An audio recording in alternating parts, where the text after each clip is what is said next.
The Miami Heat lose 106-90 to the Minnesota Timberwolves in their third game of the NBA season.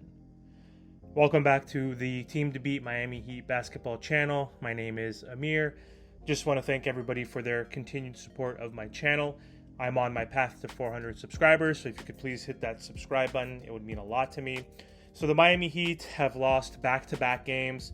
On Friday night, they lost to the Boston Celtics in a close game. The Miami Heat played pretty well in that game, but the Celtics had too much firepower, and Derek White dominated, scoring 28 points and helped them ultimately win.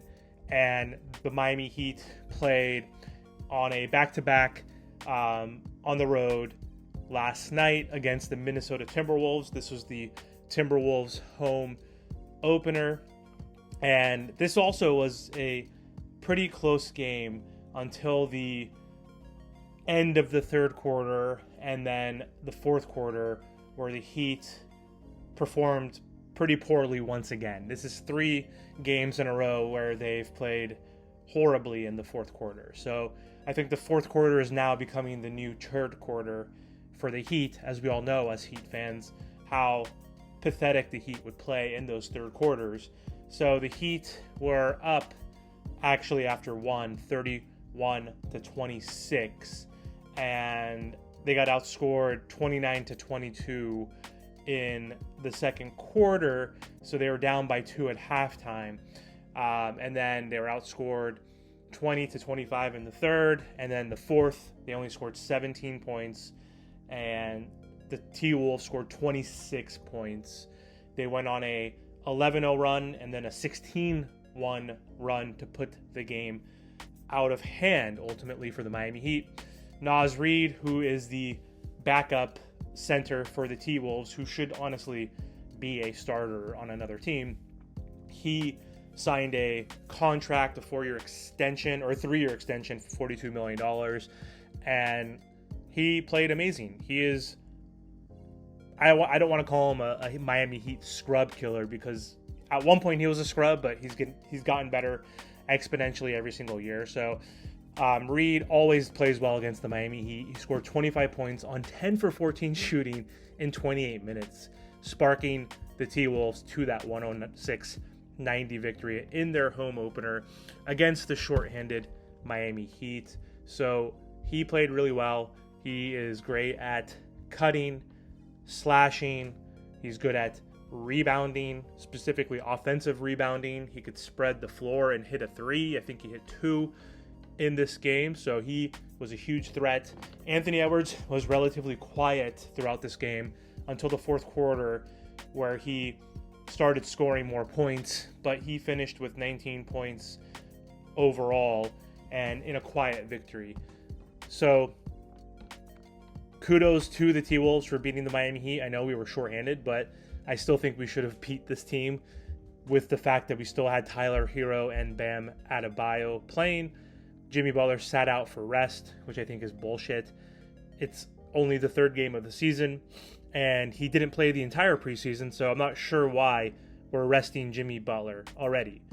Kyle Lowry played. He's 37 years old. And Kyle Lowry played like trash once again after having a good game on Saturday. So why is Kyle Lowry at age 37 not resting, and Jimmy Butler is already in the first week of the NBA season? So frustrating to see that. Caleb Martin was out again with his knee tendonitis. He's being cautious, which is smart. So we didn't have him off the bench. Even though he is rusty, didn't really play much in the preseason at all. Still missing Caleb out there.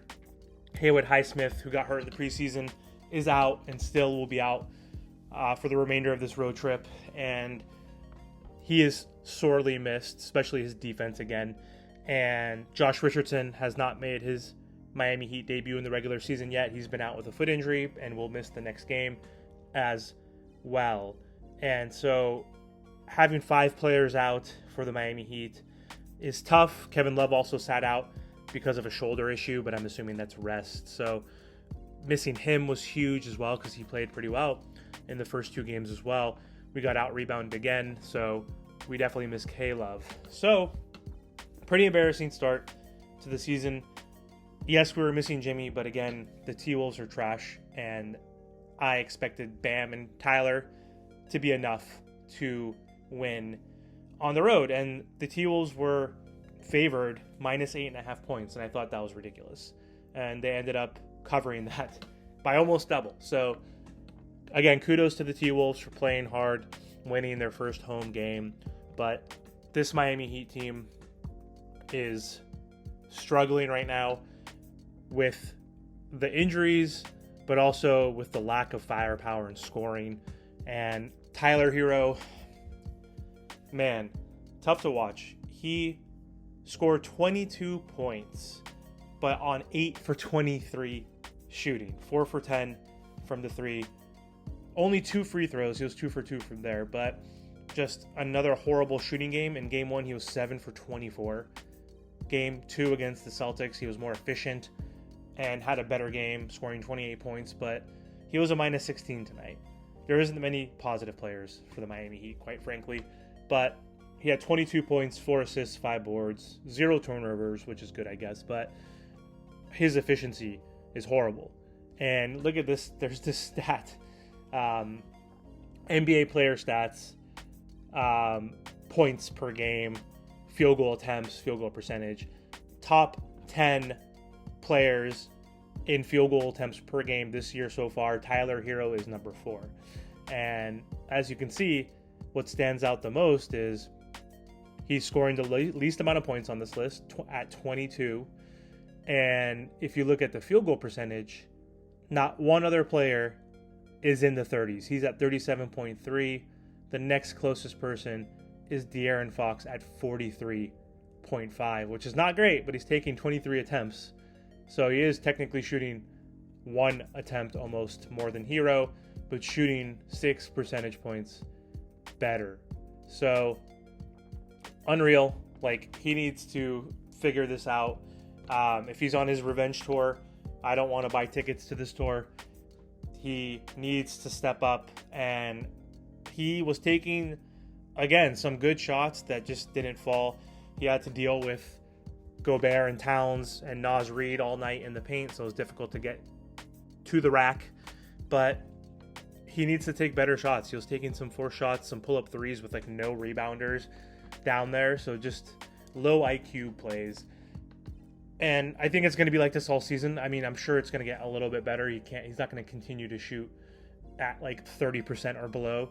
I believe that will increase over time, but I think it's going to be a yo-yo type of situation where it's going to oscillate between one game he's efficient, another game he's going to be wildly inefficient. So sucks that, Herro didn't play that great. Bam played good, but not great, just good. He probably played the best out of all the players, of course, and he definitely is our best player now. He had 19 points, 2 assists, only 3 rebounds, which is really bad. He was 7 for 14 from the field, which is good. He took a 3, but missed it, so that was a surprise. It wasn't at the end of the shot clock or forced. 5 for 10 from the free throw line, so he's gotten to the free throw line, again, 10 times, 3 games in a row, which is huge. He was second in the league with free throw attempts behind Trey in the first 2 games. Probably still top 2, or maybe even now number 1 after that, but 5 for 10, which is not good. The 3 rebounds is huge. Couldn't get a board for us. 1 offensive rebound, and it was off a putback dunk. So tough night for Bam. He had 4 turnovers. Kyle Lowry, just inconsistent, trash. 1 for 6, 1 for 5 from 3. He had 3 points, 7 assists, 4 rebounds, 4 turnovers. So very ineffective. The young guys got their opportunity to start, so I was a little surprised. Jovic played for the first time in the season because of injuries.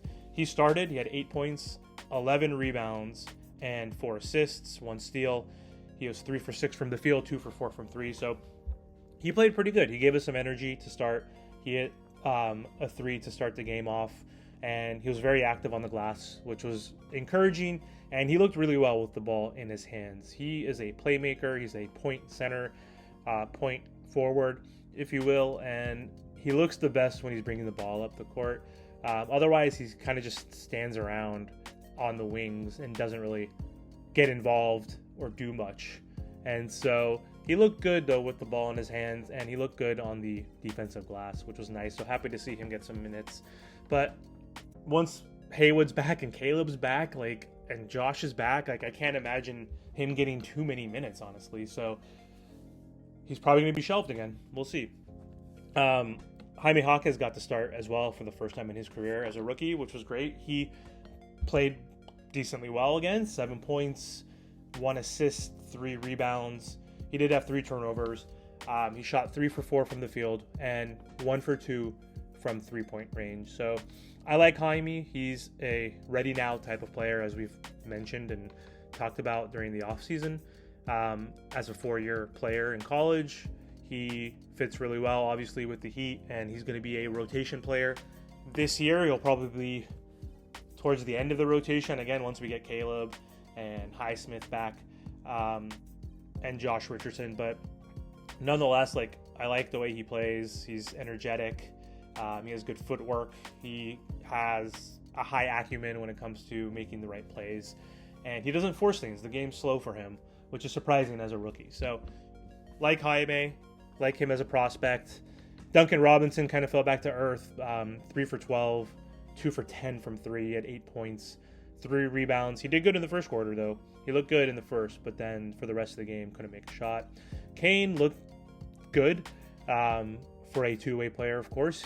He played 25 minutes because we needed him to, so he had 8 points, 5 boards, 2 steals. He was 4 for 8 from the field, but 0 from 3 on the 3-point range. So if he wants to actually play and get into this rotation when we do have injuries in the future, he needs to step up and he needs to practice that 3-point shot so he could be a effective 3-and-D player.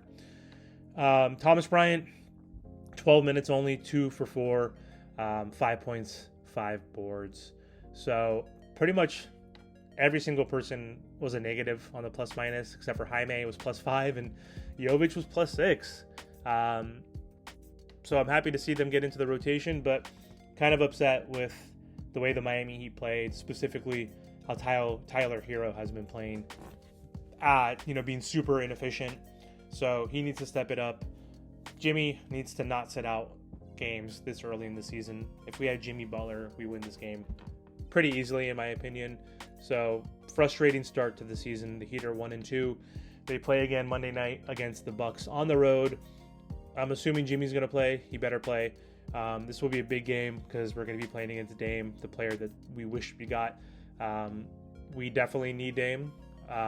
All the Heat fans that didn't want to trade Jovic or Jaquez for him, I think you guys are crazy because it shows that we are lacking star power and a scorer that is consistent.